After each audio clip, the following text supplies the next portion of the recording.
Star hospitals Banjara hills తో పాటు ఇప్పుడు ఫైనాన్షియల్ డిస్ట్రిక్ట్ లో కూడా 2014 నుంచి 19 వరకు 5 సంవత్సరాల్లో ఆంధ్రప్రదేశ్కి ఏం చేశారో చంద్రబాబు చెప్పుకోలేకపోతున్నారు అంటున్నారు సజ్జల రామకృష్ణారెడ్డి. ఉద్దానం సమస్యకు సంబంధించి కూడా దాదాపు 5 ఏళ్ల కాలంలో ఆ సమస్యని చంద్రబాబు పట్టించుకోలేదు. జగన్ వచ్చిన తర్వాత శాశ్వత పరిష్కారం చూపించే దిశగా అడుగులు పడ్డాయని చెప్పి సజ్జల అయితే కామెంట్ చేస్తున్న పరిస్థితి కనిపిస్తుంది. ఈ అంశానికి సంబంధించి మనతో మాట్లాడడానికి తెలుగుదేశం పార్టీ రాష్ట్ర కార్యదర్శిగా ఉన్న కొత్త నాగేంద్ర కుమార్ ఉన్నారు. ఆయనతో మాట్లాడదాం. సార్ నమస్తే. ఎలా చూస్తారు అంటే నిన్న సజ్జల కామెంట్ చేశారు, దాదాపు చంద్రబాబు నాయుడు ఏమీ చెప్పుకోలేకపోతున్నారు, 2014 నుంచి 19 వరకు ఏమి చేశారో చెప్పుకోలేకపోతున్నారు. ఉద్దానం సమస్యకు సంబంధించి కూడా జగన్మోహన్ రెడ్డి వచ్చిన తర్వాతే అక్కడ పరిష్కారం చూపించారు, ఆసుపత్రి నిర్మాణం జరిగింది, చంద్రబాబు నాయుడు పూర్తిగా ఆ సమస్యను పక్కన వదిలేశాడంటే చెప్పి ఆయన కామెంట్ చేశారు. ఈరోజు ఆంధ్రప్రదేశ్ ప్రజలకు ఏం చేశామో నారా చంద్రబాబు నాయుడు గారి ప్రభుత్వం 14-18లో ఏం చేసిందో మేము చెప్పుకోకుండానే 4.5 సంవత్సరాలుగా మీ అరాచక పాలన ద్వారా గతంలో మేము ఏం చేశామో కూడా ఈరోజు ప్రజలు గుర్తిస్తూ ఉన్నారు. ఈరోజు సజ్జల రామకృష్ణారెడ్డి గారిని చూస్తూ ఉంటే పాత సినిమాల్లో ఏదైతే రిలీఫ్ కోసం కామెడీ యాక్టర్లు వస్తూ ఉండేవాళ్ళు, అటువంటి ఒక యాక్టర్ వచ్చి తెర మీదకి వస్తూ ఉన్నాడు అనే విధంగా ఫీల్ అవుతూ ఉన్నారు. సజ్జల గారు చెబుతూ ఉన్నారు, ఉద్దానం సమస్యకు మేము పరిష్కారం చూపించాం, మేము ఏదో చేశామని. పాపం ఎవరి పిల్లవాడిని ఎత్తుకు ఆడించినట్టు ఉంది ఇది.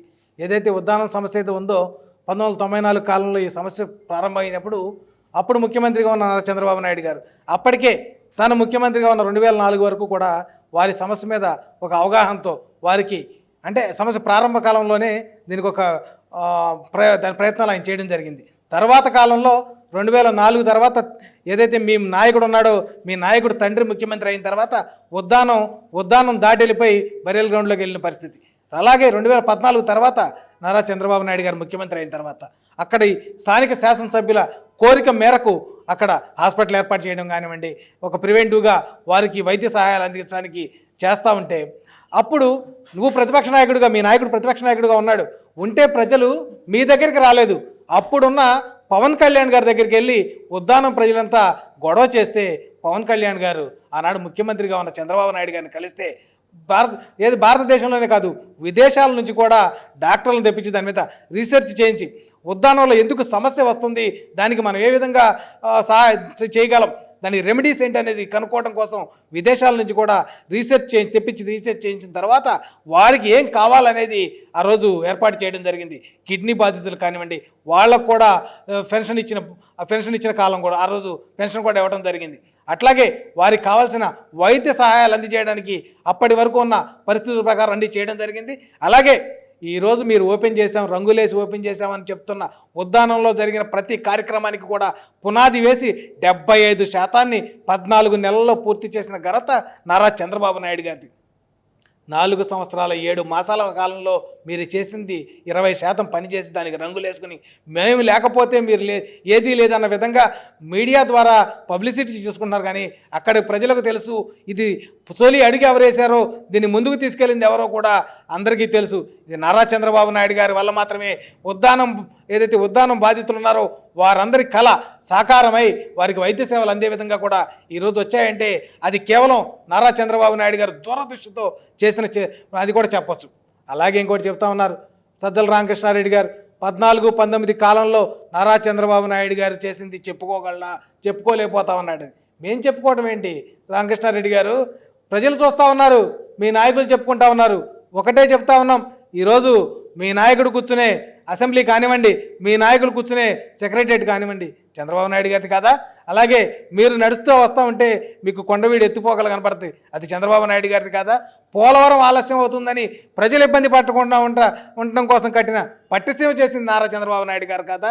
ఏదైతే అనంతపురం లాంటి రాళ్లసీమలో కియా మోటార్స్ కనపట్టలేదా, మీ కళ్ళు ఏమైనా కాకులు ఎత్తుకెళ్ళా, ఈ అభివృద్ధి కనపట్టలేదా.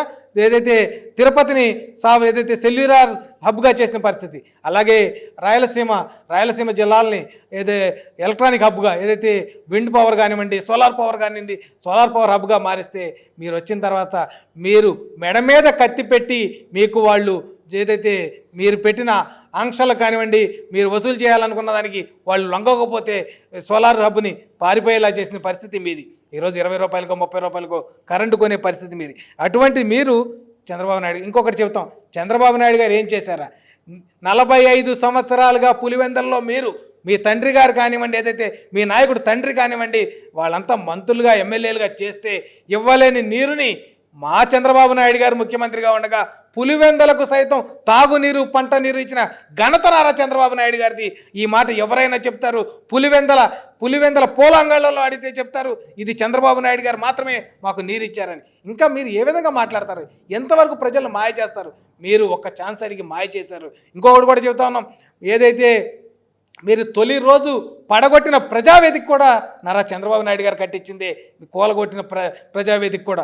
అలాగే మేము చెప్తా ఉన్నాం, నువ్వు ఏదో అసెంబ్లీ కానివ్వండి ప్రతిదీ నారా చంద్రబాబు నాయుడు గారు చేసిందే. ఈరోజు చూస్తూ ఉన్నాం 24,000 కిలోమీటర్లు పంచాయతీల్లో సిమెంట్ రోడ్ల మీద ప్రజలు నడుస్తూ ఉన్నారే. ఈరోజు వాళ్ళు నడిచి సిమెంట్ రోడ్డు మేము వేసామని ప్రజలు చెబుతూ ఉన్నారు.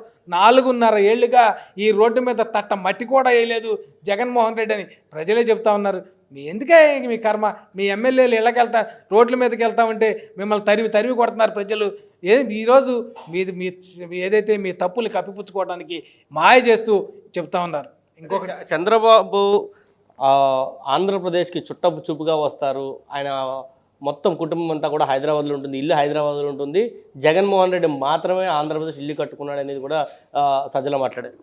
జగన్మోహన్ రెడ్డి గారు ఆంధ్రప్రదేశ్లోనే కాదు, కర్ణాటకలో ఇల్లు కట్టుకున్నారు, తమిళనాడులో ఇల్లు కట్టుకున్నారు, అలాగే తెలంగాణలో ఇల్లు కట్టుకున్నారు, అట్లాగే ఢిల్లీలో ఇల్లు కట్టుకున్నారు. అన్ని చోట్ల ఆయనకి ఇళ్ళు ఉన్నాయి. ఇప్పుడు ఆంధ్రప్రదేశ్లో చంద్రబాబు నాయుడు గారికి ఇల్లు లేదు, పాపం లేదు. ఆ విషయం ఆయన అద్దెంట్లో ఉంటున్నాడు, అందరికీ తెలిసిన విషయమే. ఆ అద్దెళ్ళు ఖాళీ చేయడానికే మీరు ప్రజావేదిక కూలగొట్టారు, అది అందరికీ తెలిసిన విషయమే. ఈరోజు మీరు చెప్తా ఉన్నారు తాడేపల్లిలో మేము ఇల్లు కట్టుకున్నామని. పాపం ఆ ఇల్లు కోసం ఎవరి మెడ మీద కత్తి పెట్టి ఆ స్థలాన్ని కబ్జా చేశారో ప్రజలందరికీ తెలుసు. ఈరోజు ఆ ఇల్లు ఎవరి పేరు మీద ఉందో కూడా చెప్పాలని కూడా కోరుతా ఉన్నాం, సజ్జల రామకృష్ణారెడ్డి గారిని కోరుతా ఉన్నాం. ఈరోజు ఏదైతే మీరు చెప్తా ఉన్నారో జగన్మోహన్ రెడ్డికి ఇల్లు ఉందని, ఆ ఇల్లు ఎవరి పేరుతో ఉందని కూడా చెప్పాల్సిన అవసరం ఉందని కోరుతా ఉన్నాం.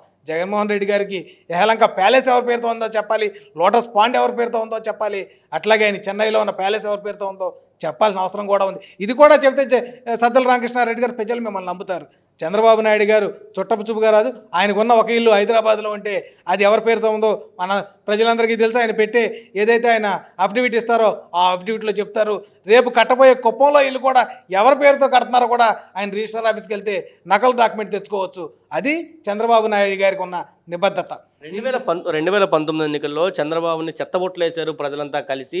మళ్ళీ అధికారంలోకి రావాలని చంద్రబాబు కలలు కంటున్నాడు, తాంత్రిక పూజలు చేస్తున్నాడు, ఇతర పూజలన్నీ చేస్తున్నాడు అని చెప్పి ఆయన సజ్జల మాట్లాడుతున్నారు. చంద్రబాబు నాయుడు గారిని ప్రజలు చెత్తబుట్టలో వేశారో, ప్రజలు మోసపోయారో అన్నీ చూశారు. ఈరోజు ఎవరైతే ఎమ్మెల్యేలు ఇళ్ళకెళ్తామంటే ఏం జరుగుతుందో చూస్తా ఉన్నాం. సాక్షాత్తు రాష్ట్ర ముఖ్యమంత్రి 2 కిలోమీటర్లు కూడా హెలికాప్టర్లో వెళ్ళే పరిస్థితి. తన సొంత నియోజకవర్గానికి వెళ్ళినా కూడా పరదాల మాటున ఏదైతే పచ్చటి చెట్లు నరుక్కుని పరదాల మాటున వెళ్ళే పరిస్థితి. నారా చంద్రబాబు నాయుడు గారు ముఖ్యమంత్రి అయినా అవ్వకపోయినా ఈరోజు ప్రజలు చిత్తుగా ఓడించారని మీరు చెప్పినా కూడా ప్రజల మధ్యకు ప్రజల కోసం వెళ్తూ ఉంటే ప్రజల నీరాజనాల మధ్య తిరుగుతూ ఉన్నారు. మీ ముఖ్యమంత్రిలాగా పరదాల మాటను రావట్లేదు. సజ్జల గారు గుర్తుపెట్టుకోండి, ఆయన ఎక్కడ పరదాల మాటను వెళ్ళలేదు. ఆయన మీద నక్సలైట్లు దాడి చేసినా కూడా ప్రజల మధ్యగా ప్రజల్లోనే వెళ్తా ఉన్నారు తప్ప ఏదో మీ పరదాల మాటనో లేకపోతే పోలీస్ పహారాల మాటనో ఏదో పోలీసుల మధ్య నడిచి వెళ్ళటం లేదు. 2 కిలోమీటర్లకి హెలికాప్టర్ ప్రయాణం చేయట్లేదు, ప్రజల మధ్య ఉన్నారు. అది కూడా మీరు గమనించాలి. పదే ఈ మాటలు మాట్లాడితే ప్రజలు కూడా గమనిస్తూ ఉన్నారు. అది మీ వల్లనే మీ నాయకుడి చేతకాంతనం కూడా బయటపడుతుందని కూడా మేము తెలియజేస్తా ఉన్నాం. అంటే చంద్రబాబుకి సంబంధించి మాట్లాడినప్పుడు సీట్ల వ్యవహారంలో ఆయన చంద్రగిరి నుంచి కుప్పానికి ఎందుకు మారారు, బీసీ సీట్ ఎందుకు ఇచ్చారు అనేది ఆయన ప్రధానంగా ఆరోపిస్తున్నారు. మరొక పక్క మిచాంగ్ తుఫానుకు సంబంధించి మాట్లాడుతున్న క్రమంలో ఆంధ్రప్రదేశ్లో ఉన్న రైతులందరికీ జగన్మోహన్ రెడ్డి న్యాయం చేశాడు. గత టీడీపీ కంటే ముందుగానే, అంటే గత టీడీపీలో తుఫాను వచ్చిన తర్వాత ఎప్పటికో ధర్నాలు చేసి ఆందోళన చేసిన తర్వాత మాత్రమే నష్టపరిహారం అందింది. కానీ మేము వచ్చిన తర్వాత ఇచ్చిన తర్వాత కూడా కేంద్రానికి చంద్రబాబు లేఖ రాయడంపై కూడా సజ్జల మండిపడుతున్నారు. సజ్జల రామకృష్ణారెడ్డికి చరిత్ర తెలుసో తెలియదో పాపం, ఆయన విలేకరుగా కూడా పనిచేశాడు. ఏంటి ఆయన మైండ్ పనిచేయట్లేదు. చంద్రబాబు నాయుడు గారు చంద్రగిరిలో పోటీ చేసింది కాంగ్రెస్ అభ్యర్థిగా, చంద్రబాబు నాయుడు గారు కుప్పంలో పోటీ చేసింది తెలుగుదేశం పార్టీ అభ్యర్థిగా. తెలుగుదేశం పార్టీ సీట్ ఇచ్చింది అప్పుడు ఏదైతే నందమూరి తారక రామారావు గారు కుప్పం అభ్యర్థిగా చంద్రబాబు నాయుడు గారు ప్రకటించారు. ఆ రోజు నుంచి ఆయన కుప్పంలోనే ఉన్నాడు. అసలు మినిమం కామన్ సెన్స్ ఉందా, లేకపోతే ప్రజలు మోసం చేస్తా ఉన్నారా? చంద్రగిరి కాంగ్రెస్ బ్యాండెడ్తో పోటీ చేశాడు, అది ఇచ్చింది కాంగ్రెస్ నాయకత్వం. ఈ మినిమం తెలవట్లేదు దీనికి. అసలు ఏమనాలో అర్థం కాని పరిస్థితి. ఇంకొకటి, లోకేష్ గారి సీటు బీసీ సీటు లోకేష్కి ఎందుకు ఇచ్చారన్నారు. వీళ్ళు ఏమన్నా జ్యోతిరావు పూలేకి ఇచ్చారా? వీళ్ళకి ఇచ్చింది ఎవరికి? రామకృష్ణారెడ్డికే కదా. రామకృష్ణారెడ్డి అని జ్యోతిరావు పూలేనా? అంటే మేము రామకృష్ణారెడ్డి మీద మేము పెట్టింది బీసీనే. ఏదైతే ఈరోజు రేపు మరోసారి మోసం చేయబోతా ఉన్నారు వీళ్ళు, ఎవరైతే మా మంగళగిరిలో చిరంజీవి గారినే మేము అభ్యర్థిగా పెట్టాం. ఆయన ఓడిపోయారు దురదృష్టవశాత్తు. ఆ రోజు మేమేది కులబలంతో అక్కడికి వెళ్ళలేదు. జగన్మోహన్ రెడ్డి లాగా 50,000 60,000 రెడ్డి ఓట్లు ఉన్న చోట పోటీ చేయడం కాదు అని తెలుగుదేశం పార్టీ ఎప్పుడూ గెలవని చోట పోటీ చేసి గెలవాలన్న దృక్పథంతోనే మా నాయకుడు నారా లోకేష్ గారు అక్కడ పోటీ చేయడం జరిగింది. అంతే తప్ప ప్రతిదీ కుల కోణంలో చూస్తూ కులంలాగా మోసం చేయాలనే దృక్పథం తెలుగుదేశం పార్టీకి లేదు. అలాగే ఇంకోటి చెప్తా ఉన్నారు, ఎందుకు లేఖ రాశారు కేంద్రానికి, లేఖ ఎలా రాస్తారని. పాపం చంద్రబాబు నాయుడు గారికి ఏం తెలియదు, పిచ్చోడు ఆయన. ఎంతసేపు ప్రజల కోసం తపన పడాలన్న ఉద్దేశంతోనే ఉంటాడు. వీళ్ళకలాగా పాపం జగన్మోహన్ రెడ్డి గారు ప్రతిపక్ష నాయకుడిగా ఉన్నప్పుడు లేఖలు రాశాడు. ఏం రాశాడు తెలుసా? అయ్యా, పోలవరం ప్రాజెక్టు మీరే తీసేసుకోండి, ఈ ఆంధ్రప్రదేశ్ రాష్ట్రం చేయకూడదు.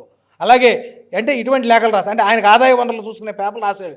ఈరోజు చంద్రబాబు నాయుడు గారు 10,000 కోట్లు నష్టం జరిగిందని కేంద్రానికి లేఖ రాశారంటే, ఆ లేఖ రాసే ముందు మాలాంటి వారందరినీ కూడా పరిశీలించమని ఆయా నియోజకవర్గాలకు పంపిస్తే, మేమందరూ పరిశీలించిన తర్వాత మేము స్థానిక స్థితిగతులన్నీ తీసుకుని ఒక రిపోర్ట్ తయారు చేసి పార్టీకి ఇస్తే, అదంతా మదించిన తర్వాత ఈ రాష్ట్రంలో ఎంతవరకు నష్టం జరిగిందో ఆ నష్టాన్ని చూపించి, అంటే మా అందరి రిపోర్ట్ని మదించి రిపోర్ట్ తయారు చేసిన తర్వాత కేంద్రానికి పంపించిన పరిస్థితి. 10,000 కోట్లు అది ఇంతవరకు తాత్కాలిక అంచనా మాత్రమే, ఇంతకు మించే జరుగుండొచ్చు. కానీ మేము తీసుకొచ్చిన ప్రాథమిక రిపోర్టు ప్రకారం ఆయన చంద్రబాబు నాయుడు గారు లేఖ రాయడం జరిగింది. అంతే తప్ప ఇంట్లో కూర్చుని తప్పుడు లెక్కలు రాసుకుంటా కూర్చోవడం కాదు. ఈరోజు పూర్తిగా ప్రజల్లో తిరిగి తీసుకున్న లెక్కలు. ఇప్పటి వరకు అధికారులు ఎవరు కూడా తుఫాను బాధితులను పరామర్శించిన పరిస్థితి లేదు. ఇంతవరకు తుఫాను అంచనాలు కూడా వేయని పరిస్థితి ఈ అధికారుల దగ్గర ఉంది. ఇంతవరకు మాయిశ్చరైజర్ రైస్ వడ్డీ ఎలా కొనాలో ప్రైస్ ఏంటో కూడా చెప్పని పరిస్థితి. ఈరోజు ఎంతవరకు మేము ఉపశమనం కల్పిస్తామో కూడా ప్రభుత్వం నుంచి రాని పరిస్థితి. కొంతమంది రైతులు ఈరోజు ఇప్పటికీ ఆత్మహత్యలు చేసుకుంటా ఉన్నారు, ములిగిన పంట చూసి, తడిసిన ధాన్యం చూసి. ఇటువంటి పరిస్థితుల్లో ఇంకా సజ్జల రామకృష్ణారెడ్డి లాంటి బఫూన్ ఈ రాష్ట్రంలో ఉన్న అందరినీ మోసం చేయాలని చూస్తూ ఉన్నాడు. ఇంతవరకు అందరి మంత్రుల్ని అందరి శాఖల్లో తనే ఆదమాయి చలాయించిన సజ్జల గారు ఈరోజు మరోసారి మోసం చేసేకి తెర ముందుకు వచ్చారు.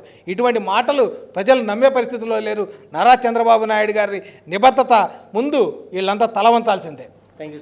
ఇది చెప్తున్నారు. పూర్తిగా చంద్రబాబు నాయుడు రాష్ట్ర ప్రజల కోసం ఆలోచించి మాత్రమే కేంద్రానికి లేఖ రాశారు. లేఖ రాసే ముందు కూడా పూర్తిగా క్షేత్రస్థాయిలో టీడీపీ కార్యకర్తల్ని క్షేత్రస్థాయిలో పంపి అంచనాలు వేసిన తర్వాత లేఖ రాశారు. సజ్జల వాస్తవాలు తెలుసుకోకుండా మాట్లాడుతున్నారు. ఖచ్చితంగా వాస్తవాలు తెలుసుకొని మాట్లాడాలి. వచ్చే ఎన్నికల్లో ఖచ్చితంగా టీడీపీ విజయ బావుటిని ఎగరవేస్తుందని చెప్పి నాగేంద్రబాబు చెప్తున్నారు. కెమెరా పర్సన్ నానితో కలిసి సురేంద్ర RTV విజయవాడ నుంచి. మరిన్ని వీడియోస్ కోసం ఛానల్ ని సబ్స్క్రైబ్ చేయండి. లేటెస్ట్ అప్డేట్స్ కోసం వాట్సాప్ ఛానల్ ని ఫాలో చేయండి. అండ్ లింక్ డిస్క్రిప్షన్ లో ఉంది.